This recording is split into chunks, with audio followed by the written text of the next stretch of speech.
Cervical cancer का स्वदेशी टीका लॉन्च हो गया है और इसे सीरम इंस्टीट्यूट और बायोटेक्नोलॉजी विभाग ने लॉन्च किया है। ये क्वाड्रीवैलेंट ह्यूमन पैपिलोमा वायरस वैक्सीन यानी QHPV है और ये सर्वाइकल कैंसर से बचाव में मददगार साबित होगा।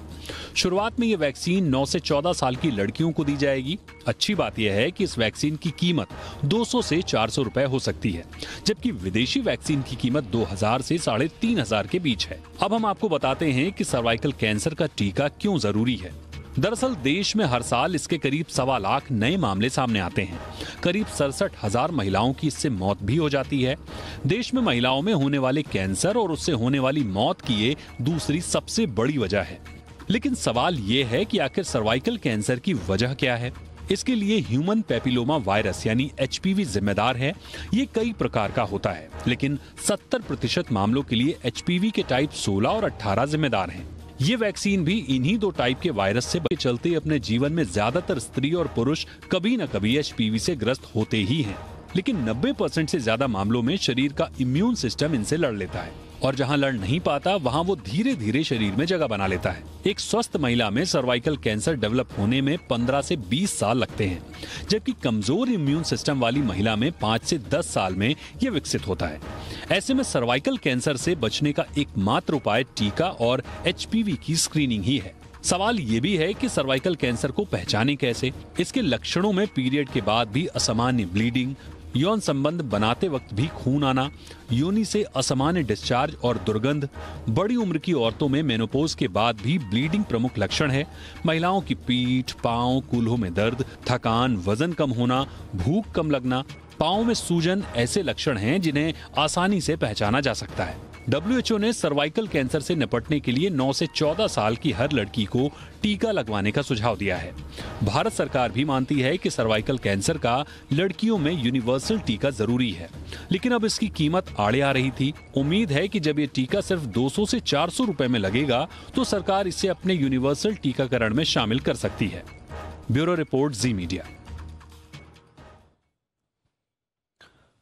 बहुत ही महत्वपूर्ण उपलब्धि है ये भारत के लिए, एक माइलस्टोन है और इसकी आवश्यकता थी। इसलिए आज इस पर विस्तार से बात करना बेहद ज़रूरी है। हमारे साथ चर्चा में बेहद खास मेहमान जुड़ चुके हैं। परिचय आपका आज के मेहमानों से कराएं। जानी मानी public health expert doctor Sunila Garg ma'am हमारे साथ जुड़ चुकी हैं। डॉक्टर गर्ग, बहुत बहुत स्वागत है मैम आपका। जाने माने cancer surgeon doctor Anshuman Kumar हमारे साथ जुड़ चुके हैं। डॉक्टर अंशुमान, बहुत बहुत स्वागत है आपका। और CK बिरला हॉस्पिटल में गायनोकोलॉजिस्ट डॉक्टर अरुणा कालरा हमारे साथ जुड़ चुकी हैं। डॉक्टर अरुणा, आपका भी बहुत बहुत स्वागत है। मैं डॉक्टर अंशुमान आपसे चर्चा की शुरुआत करना चाहूँगा। आज हम सब जानते हैं कि सर्वाइकल कैंसर उन कैंसर्स की किस्म है जो कि प्रिवेंटेबल है, इनको आप आसानी से प्रिवेंट कर सकते हैं। उसके बावजूद भारत में हर 8 मिनट में एक महिला की मौत हो रही थी सर्वाइकल कैंसर से। अब ये जो इंडिजिनस वैक्सीन हमने डेवलप की है सर, ये कितना महत्वपूर्ण पड़ाव है और क्या कुछ बदलेगा इससे सर? जी बिल्कुल, जैसा आपने कहा प्रिवेंटेबल कैंसर मतलब हम रोक सकते हैं, लेकिन रोकने में नाकाम रहे। मेट्रो सिटी को छोड़ दें तो सर्वाइकल कैंसर महिलाओं में पहला कैंसर है, मतलब सबसे ज्यादा संख्या इसकी है। और मेट्रो सिटी को मिला लें तो दूसरे नंबर पे है, स्तन कैंसर पहला नंबर पे है। ह्यूमन पैपिलोमा वायरस से होता है, बहुत लंबी स्टडी के बाद प्रूव भी कर दिया जा चुका। लेकिन अभी भी हर्डल कहाँ महसूस हम कर रहे थे। 2 कंपनी की वैक्सीन उपलब्ध थी, गार्डासिल और सर्वरिक्स के नाम से। एक की कीमत थी 1 डोज की 4000 और दूसरे की कीमत थी 3000। 2 डोज लगनी थी तो 8000 या 6000 रुपए का खर्च था। सबसे बड़ा बैरियर हमारे इसमें यही आ रहा था कि हर लड़कियों को, बच्चियों को कैसे ये टीका उपलब्ध कराया जाए। एफ्लुएंट क्लास के लोग तो लगवा दे रहे थे, लेकिन ये सर्वाइकल कैंसर ज्यादा कॉमन लो सोशियो इकोनॉमिक क्लास या मिडिल लो सोशियो इकोनॉमिक क्लास में होता है, उनके पास ये टीका नहीं पहुंच रहा था। तो आज की जो उपलब्धि जिसकी हम बात करें, सीरम इंस्टीट्यूट ने क्वाड्रीवैलेंट मतलब 4 स्ट्रेन इसका इन्होंने लिया है, जिसमें 16-18 तो 2 मुख्य ह्यूमन पैपिलोमा वायरस के स्ट्रेन थे सर्वाइकल का, उनको इंक्लूड किया और 2 और इंक्लूड के लिए 6 और 11। तो इससे लगभग 90% सर्वाइकल कैंसर के कारण वो ये कवर कर लेंगे। और 200 से 400 में अगर उपलब्ध करा देते हैं, 2 लगने की बात होगी, तो 800 रुपए में टीकाकरण होता पूरा, और सरकार हो सकता है इसको नेशनल प्रोग्राम में डाल दे तो सारी बच्चियों को तो आप समझ लीजिए कि कंट्री पे हर साल इतनी होने वाली मौतें रुक जाएंगी, इतने कैंसर पे होने इलाज का खर्च रुक जाएगा, इतने लोगों की जान बच जाएंगी। तो ये तो एक गेम चेंजर प्रोग्राम मैं मानता हूं, छोटा प्रोग्राम नहीं है, बहुत बड़ा प्रोग्राम में बन सकता है। सिर्फ स्ट्रेटेजिकली इसको जमीन पे उतार देने की जरूरत है। एब्सोल्युटली। मैं दूसरे चरण में इम्प्लीमेंटेशन को लेकर जो चैलेंजेस हैं मैं उस पर भी बात करना चाहूंगा, लेकिन अभी मैं डॉक्टर गर्ग आपके पास आना चाहूंगा। मैम, ग्लोबल अगर आप बर्डन देखेंगे सर्वाइकल कैंसर का, जो वर्ल्ड वाइड जो second most common cancer type है पूरी दुनिया में भी और भारत में भी, लेकिन जो रिप्रोडक्टिव एज है 15 से 44 साल का, उसमें सबसे ज्यादा महिलाओं की इसमें मौत हो रही है। और ग्लोबल बर्डन जो है इस पूरी डिजीज का, भारत 5वां स्थान है और 67,000 से 70,000 डेथ्स पर ईयर हमारे पास हो रही, हमारे यहाँ हो रही हैं। ये कितना सिग्निफिकेंट इस वक्त लम्हा है जब हमने अपनी इंडिजिनस, और जैसा कहा कि वैक्सीन पहले भी अवेलेबल थी, ऐसा नहीं है, लेकिन वो विदेशी थी और एक जो अफोर्ड कर सकता है क्लास, वो लोग तो अफोर्ड कर लेते थे, लेकिन जो हमारे आर्थिक रूप से कमज़ोर तबके की महिलाएं, बच्चियां हैं, उनका जीवन सिर्फ पैसे की कमी के कारण अधर में लटक जा रहा था। वो एक तरह से मौत के मुंह में जा रही थी हमारे देखते देखते। कितना महत्वपूर्ण पड़ाव आज आप मानती हैं मैम? देखिए, पहले तो मैं कहना चाहूँगी कि भारत के संदर्भ में अगर हम देखें ग्लोबल पर्सपेक्टिव के हिसाब से, सर्वाइकल कैंसर एक नंबर 4th रैंक पे आता है, नंबर 1। नंबर 2, आपने जैसे कि बताया कि बेसिकली आज का दिन एक बहुत ही महत्वपूर्ण दिन है ये वाकई में, ताकि हम लास्ट माइल तक इस वैक्सीन के साथ पहुंच सकते हैं जब ये हमारे कंट्री के नेशनल प्रोग्राम में इंक्लूड हो जाएगा।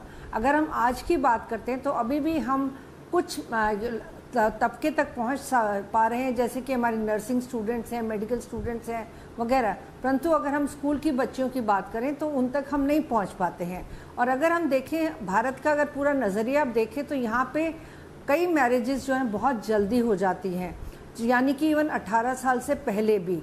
वो एज अपनी छुपाते हैं, अलग बात है। अर्ली सेक्सुअल एक्टिविटी, हमारा हाइजीन स्टेटस बहुत पुअर है, और अगर अर्ली सेक्सुअल एक्टिविटी और हम बैरियर मेथड्स का प्रयोग नहीं करते तो इससे सर्वाइकल कैंसर के या HPV 16, 18 या हमारे जितने ऑलमोस्ट 200 वेरिएंट्स हैं HPV के, और पर्टिकुलरली जैसे कि डॉक्टर साहब ने बताया कि 6, 11, 16, 18, और उसमें भी 16, 18 जो HPV वायरस है वो ज़्यादातर रिस्पॉन्सिबल है सर्वाइकल कैंसर के लिए। तो अब और साथ साथ ये भी देखेंगे कि हमारे जो बच्चे हैं या हमारे लोग जो हैं इसके सिम्टम्स के प्रति बहुत कम जागरूक हैं, यानी कि जैसे कि हम कहें कि वजाइनल डिस्चार्ज है और जो कि अनहेल्दी डिस्चार्ज है, क्लीन नहीं है, फाउल स्मेलिंग है, या फिर आफ्टर मीनोपॉज ब्लीडिंग का आना, या हमारे सेक्सुअल कांटेक्ट के बाद ब्लीडिंग का आना, तो ये बेसिकली लक्षण जो हैं अक्सर इग्नोर कर दिए जाते हैं। तो साथ ही साथ हमारा वैक्सीन तो हमारा एक बहुत बड़ी उपलब्धि है, साथ ही साथ इसके विषय में जानकारी देना, सर्वाइकल कैंसर के जो लक्षण हैं उनकी जानकारी देना, जो कि हम आदमियों को और औरतों को दोनों को दें कि वो अपनी बच्चियों को, अब क्योंकि वैक्सीन की कीमत काफ़ी कम हो गई है तो हमें ज़रूर भारत सरकार की वो कोशिश रहेगी कि इसको हम नेशनल प्रोग्राम में शामिल करें, जैसे कि हमने बाकी टीकों के संदर्भ में किया है।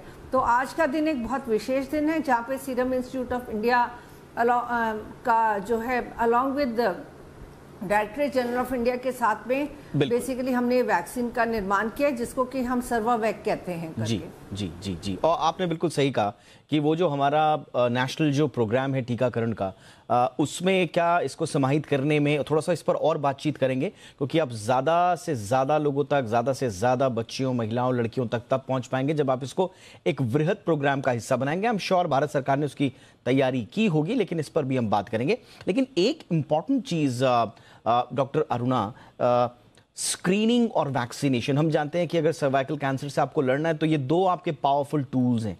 अब आपने वैक्सीनेशन में तो एक रिमार्केबल कामयाबी हासिल कर ली है, लेकिन स्क्रीनिंग अभी भी नहीं हो पा रही है। जैसा कि मैम ने बताया, डॉक्टर साहब ने भी बताया कि स्क्रीनिंग को लेकर जागरूकता नहीं है। मैं डेटा पढ़ रहा था, हार्डली 10% या उससे भी कम जो महिलाएं हैं, खास तौर से 20 से 49 साल के जो तबका है, जो जिसमें चपेट सबसे ज़्यादा जो चपेट में आते हैं, वो 10% महिलाएं भी नहीं है जो स्क्रीनिंग करा रही हैं अपनी। तो वैक्सीनेशन एक अलहदा चीज़ है, लेकिन स्क्रीनिंग होना भी बहुत इंपॉर्टेंट मैम, अगर आपको संपूर्ण लड़ाई लड़नी है। बिल्कुल, ये बिल्कुल सही बात है कि हम लोगों को, हमारी बच्चियों को और उनकी माँओं को इस बात का बिल्कुल भी इल्म नहीं है कि सर्वाइकल कैंसर का स्क्रीनिंग बहुत ज़रूरी है, और इनफैक्ट वो अपना भी स्क्रीनिंग नहीं कराते, और वो लोग इतने इग्नोरेंट हैं इस बात को लेकर कि हमारी बच्ची सेक्सुअली एक्टिव हो सकती है विदाउट देयर परमिशन। तो उन्हें लगता है कि अगर बच्ची कॉलेज में है तो वो सेक्सुअली एक्टिव नहीं होगी, और उन्हें इसीलिए कभी भी हमारे पास एडोलेसेंट गर्ल्स को नहीं लाया जाता फॉर कॉन्ट्रासेप्टिव पर्पसेस, कि उन्हें कॉन्ट्रासेप्शन सिखाना चाहिए, बैरियर मेथड सिखाना चाहिए। फॉरगेट अबाउट पैप स्मीयर, हम लोग पैप स्मीयर माओ को भी सिखाते हैं चाहे वो किसी भी वजह से आए।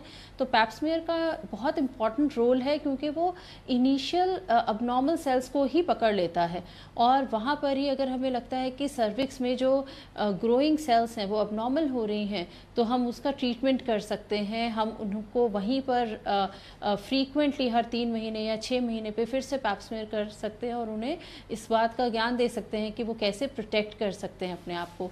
इनफैक्ट अगर आपका सर्वाइकल चेंजेस आ भी गए हैं या HPV वायरस एक पॉजिटिव भी आ गया है, फिर भी आपको HPV वायरस का वैक्सीन लगवाना ही चाहिए, चाहे आपका पैप स्मीयर थोड़ा सा अबनॉर्मल भी आया है। क्योंकि जैसा कि कहा गया कि HPV वायरस होने भर से आपको कैंसर है, ऐसा नहीं होता है।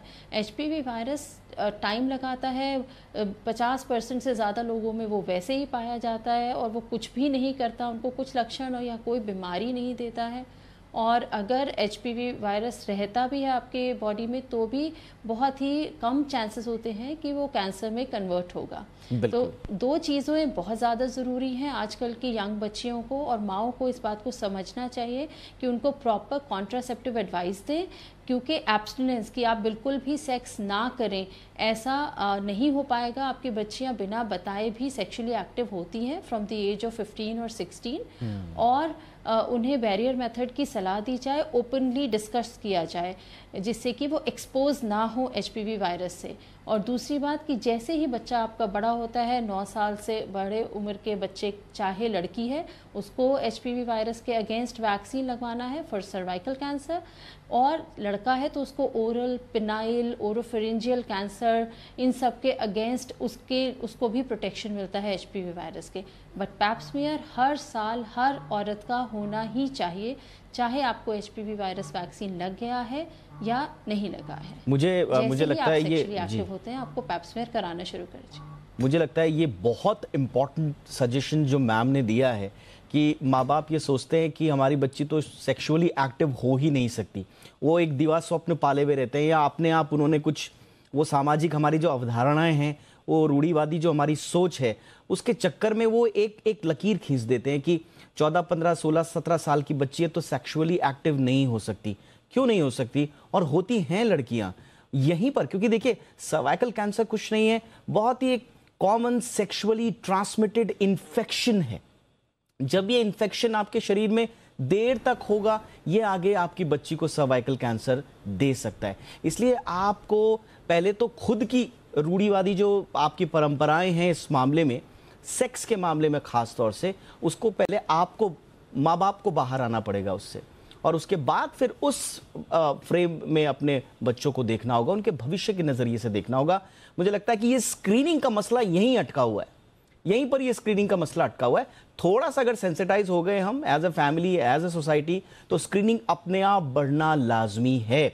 वैक्सीनेशन एक डबल कवरेज देगा, लेकिन screening is more important. So survival cancer से एक बड़ा ही महत्वपूर्ण लड़ने में आज का दिन, और क्योंकि हमने इंडिजिनस वैक्सीन की घोषणा कर दी है, इसलिए इसके इर्द गिर्द हम चर्चा कर रहे हैं अपने खास मेहमानों के साथ। डॉक्टर अंशुमान, जो वुमेन की रिप्रोडक्टिव एज है वो 15 से 44 साल अमूमन मानी जाती है। सवाल ये है कि ये टीका कब लेना चाहिए? क्या सिर्फ अर्ली जो एज ग्रुप है उन्हीं को लेना है, या फिर जो वयस्क या फिर 25, 30, 35 साल की महिलाएं वो भी ले सकती हैं। एज ग्रुप क्या है सर इसको लेने का? इसका रिकमेंडेशन जो कंपनी का किया हुआ है, WHO का किया हुआ है, 9 साल से 14 साल के बीच में लेना है। अच्छा। लेकिन उसके पीछे का बुनियादी आधार क्या है? आधार ये है कि सेक्सुअली एक्टिव होने से पहले अगर लगाते हैं तो प्रोटेक्शन ज्यादा होता है, और सेक्सुअली एक्टिव होने के बाद लगाते हैं तो इससे टीका से प्रोटेक्शन कम होता है। अंतर इतना ही है। लेकिन अगर आप HPV इन्फेक्ट हो गए, सेक्सुअली एक्टिव हो चुके हैं और उसके बहुत साल बाद लगाने का कोई फायदा इसलिए नहीं होता है कि अगर उस महिला का इम्यून सिस्टम इतना स्ट्रांग 90% में HPV को ऑलरेडी इरेडिकेट कर चुका, अब आपका जो वैक्सीन लगेगा वो सिंपल एक बूस्टर डोज की तरह काम करेगा, इससे ज्यादा कुछ नहीं करेगा। लेकिन यंग बच्चियों को 9 से 14 साल के बीच का जो रिकमेंडेशन है, आमतौर पे कहा जाता है प्री मेंस्ट्रुअल, लेकिन आजकल बच्चियों का मेंस्ट्रुएशन साइकिल 9 साल पे भी स्टार्ट हो रही है। तो आमतौर पे ये माना जाए जब तक सेक्सुअली एक्टिव नहीं हुई है, सपोजिटली डॉक्टर कालरा ने बिल्कुल सही कहा कि आपको पता भी नहीं होता बच्चियां सेक्सुअली एक्टिव हो रहती हैं, उसके पहले आप लगा दें तो प्रोटेक्शन है। दूसरे कंट्री में लड़कों में भी टीका लगाया जाना चालू हो चुका है। हमारे अभी कोर्ट का भी आदेश आ गया कि LGBTQ लीगल है, तो उसमें होमोसेक्सुअलिटी, समलैंगिकता में ओरल कैंसर मतलब माउथ का कैंसर, ओरोफेरेंजियल कैंसर, वो भी ह्यूमन पैपिलोमा वायरस से ही संबंधित है, जिसका कारण है अनप्रोटेक्टेड ओरल सेक्स। होमोसेक्सुअल कोई भी अगर करे, फीमेल करे, मेल करे, उससे भी बचाव हो रहा है। इस पे ट्रायल चल रहा है, उसका भी रिसर्च की रिपोर्ट आने वाली है, उसमें भी प्रोटेक्शन देगा। और भारत के अलावे साउथ ईस्ट अफ्रीका जब मैं जाता हूँ अपने मरीजों को देखने, या CIS country, Uzbekistan, Kyrgyzstan, Kazakhstan, आप विश्वास नहीं करेंगे 18 साल 17 साल की महिलाओं में एडवांस स्टेज सर्वाइकल कैंसर मिलता है। मतलब उनको प्रोबेबली 8 साल 9 साल पहले हो चुका होगा। तो उनके यहाँ शादी बहुत जल्दी होती है और मल्टीगैमस पार्टनरशिप बहुत ज्यादा है। इन चीजों पे हम खुल के डिस्कशन करें अपने देश में, और बिल्कुल आपने सही कहा था कि रूढ़िवादिता से हट के पारदर्शिता को लाएं। वैक्सीन, स्क्रीनिंग और open discussion of private part hygiene and menstrual etiquette, इन चीजों को कर दें, देखिए सर्वाइकल कैंसर 10 साल में ड्रॉप हो जाएगा इंडिया में। एब्सोल्युटली, ये बहुत जरूरी भी है। गर्ग मैम, इसीलिए कहा जा रहा है कि हमारे पास एक एक्चुअल में रियल अपॉर्चुनिटी है टू एलिमिनेट सर्वाइकल कैंसर। इससे बड़ी अपॉर्चुनिटी शायद हमारे पास नहीं आएगी, इसीलिए हमें ज्यादा से ज्यादा कवरेज भी बनाना होगा, जिसका आपने भी जिक्र किया, हमारी रिपोर्ट में भी जिक्र है। क्या इसे नेशनल HPV वैक्सीनेशन स्ट्रैटेजी के रूप में रोल आउट किया जाए? सरकार की स्ट्रैटेजी, क्योंकि आप पब्लिक हेल्थ एक्सपर्ट हैं, सरकार की स्ट्रैटेजी क्या होनी चाहिए इस वैक्सीन को घर घर पहुंचाने के लिए? देखिए, नंबर 1 तो मैं कहूँगी ये जो हमारा सीरम इंस्टीट्यूट ऑफ इंडिया और डिपार्टमेंट ऑफ बायोटेक्नोलॉजी ने मिलकर इंडिजिनस वैक्सीन जो बनाया है, इसकी पहुँच लास्ट माइल तक होनी चाहिए। उसके लिए हमें बेसिकली जब हम वैक्सीन को किसी भी प्रोग्राम में शामिल करते हैं तो उसका इम्पॉर्टेंट पब्लिक हेल्थ इशू होना बहुत ज़रूरी है, जो कि हम जिक्र कर चुके हैं कि ऑलमोस्ट लगभग अगर 1.25 लाख के केसेस होते हैं तो उसमें से 60,000 के करीब हमारी डेथ्स हो जाती हैं, जो कि अपने आप में बहुत बड़ा नंबर है।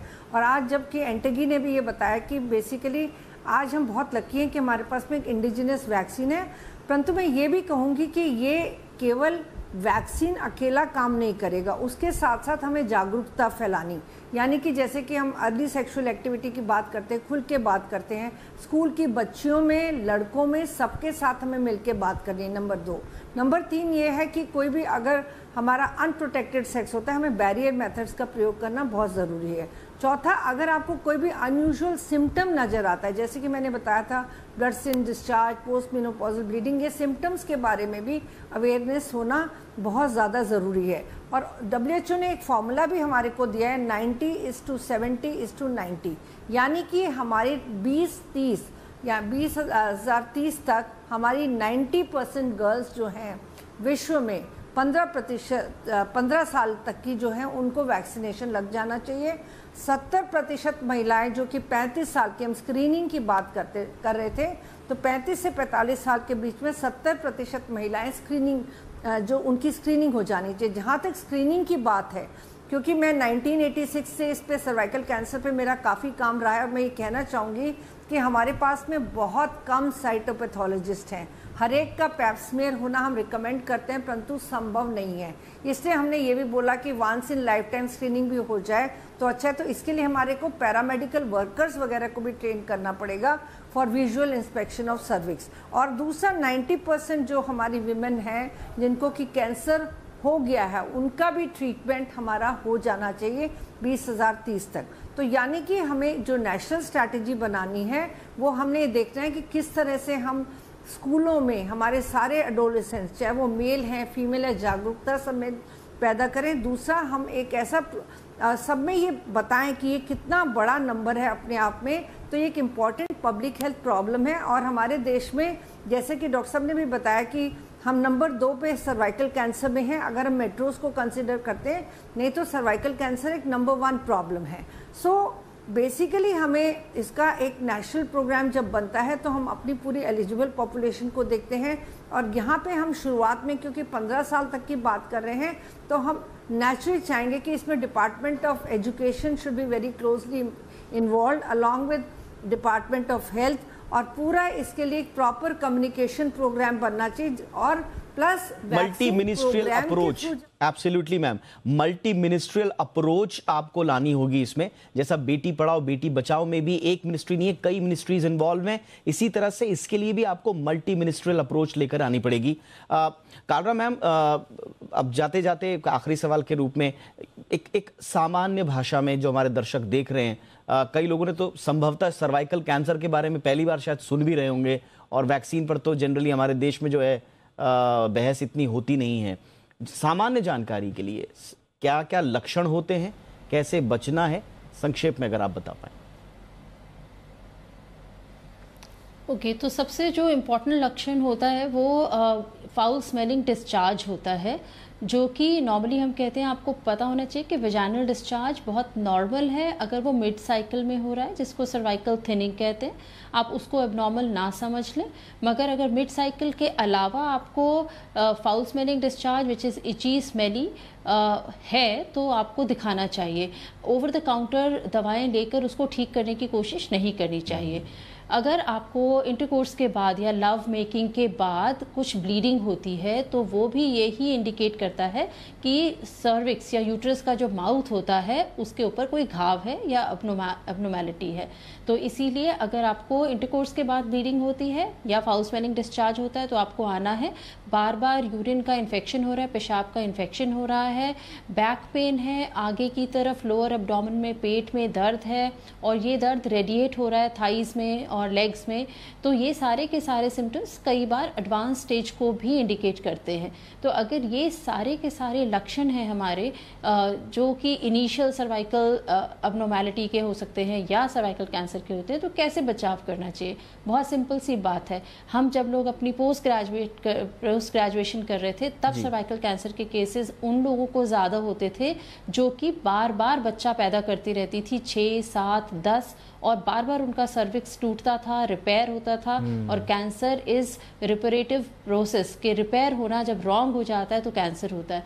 तो उनको उस वजह से होता था कि उनके मल्टीपल बर्थ होते थे, चाइल्ड बर्थ। अब क्यों ज़्यादा होता है? क्योंकि हमें मल्टीपल सेक्स पार्टनर हैं और हम कॉन्डोम का इस्तेमाल नहीं करते हैं, और वो सिंपलेस्ट तरीका है किसी भी तरीके की सेक्शुअली ट्रांसमिटेड डिजीज से बचने के लिए। और जबकि हमें पता है कि 99% सर्वाइकल कैंसर का कारण HPV वायरस है, तो हम कितनी आसानी से सिर्फ कॉन्डोम का इस्तेमाल करके उससे बच सकते हैं। एब्सोल्युटली। और फिर हम पैप स्मीयर के लिए जाएं, जैसे ही हम सेक्सुअली एक्टिव हैं हम पैप स्मीयर के लिए जाएं हर साल। एब्सोल्युटली। तो ये बहुत छोटी छोटी सामान्य बातें हैं, लेकिन जैसा कि हमने शुरुआत में भी कहा, जागरूकता की इसे कमी बोलिए, या जो रूढ़िवादी जो बातें हमारे मन मस्तिष्क को के ऊपर जो है घर कर गई हैं, हम उनसे बाहर निकलना नहीं चाहते, वो एक प्रवृत्ति बोलिए। कई ऐसी चीजें हैं जो सर्वाइकल कैंसर को आज तक बढ़ने दे रही थी, लेकिन अब वैक्सीन आ चुकी है, स्वदेशी है। वैक्सीन पहले भी थी, लेकिन अब स्वदेशी आ चुकी है, अफोर्डेबल है। सरकार का इस पर ध्यान भी है, ज्यादा से ज्यादा इसका दायरा बढ़ाने की कोशिश भी है, स्क्रीनिंग के प्रति लोगों की जागरूकता बढ़े, और छोटी छोटी बातें जो यहाँ पर कही गई हैं उनका अगर हम ध्यान रखें तो सर्वाइकल कैंसर मुक्त समाज हम दे सकते हैं, इसमें कोई शक नहीं। बहुत बहुत शुक्रिया, आप तीनों का वक्त निकाला आपने। Garg ma'am, thank you so much. Doctor Anshuman, बहुत बहुत शुक्रिया। कालरा मैम, आपका भी बहुत बहुत शुक्रिया। आपकी खबर आपका फायदा में इतना ही। इजाजत दें, नमस्कार।